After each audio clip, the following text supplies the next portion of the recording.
We really want God to work, don't we? We want him to reach people with the gospel. We want the gospel to be so powerful that people will hear it, understand it, and come to Jesus and be saved. But if we are to realistically expect God to work in power, then we need to realize that holiness is as essential as prayer is to God. You know, recently we've been working on our garden, and I said in a recent video that we've been digging so many holes, I think 170 or 80 holes in order to plant a hedge. And this is what each hole looked like.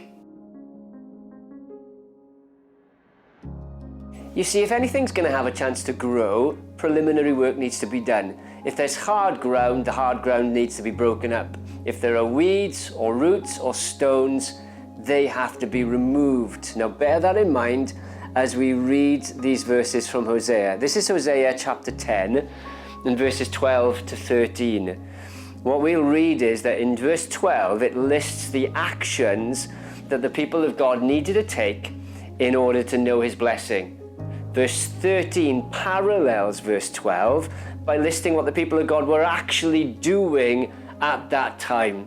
Sow for yourselves righteousness, reap the fruit of unfailing love, and break up your unplowed ground, for it is time to seek the Lord until he comes and showers his his righteousness on you. And then listen to verse 13. But you have planted wickedness, you have reaped evil, you have eaten the fruit of deception, because you have depended on your own strength and on your many warriors. So we say, don't we? We say in our prayers, Lord, send the rain.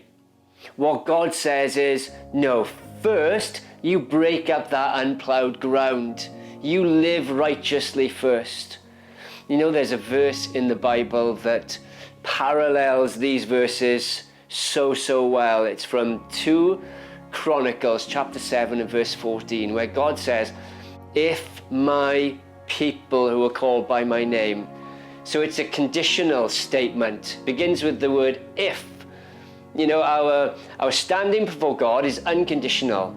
He loves us as we are. So there's nothing we can do to make him love us more. There's nothing that we've done to make him love us less. That's our standing. Our status before God remains constant, unconditional. But the blessing we can know in the church and in our nation is conditional.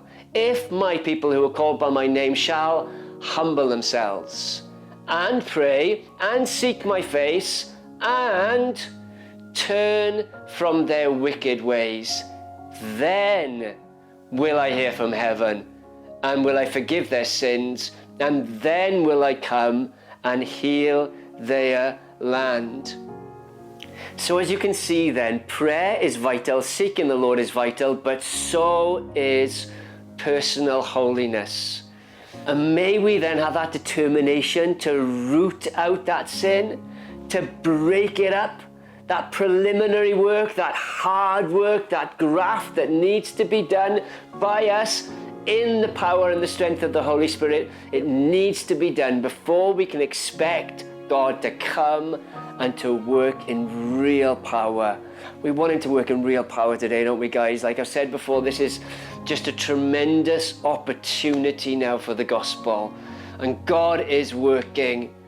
Well, may we see him work, but we must be holy and we must be prayerful.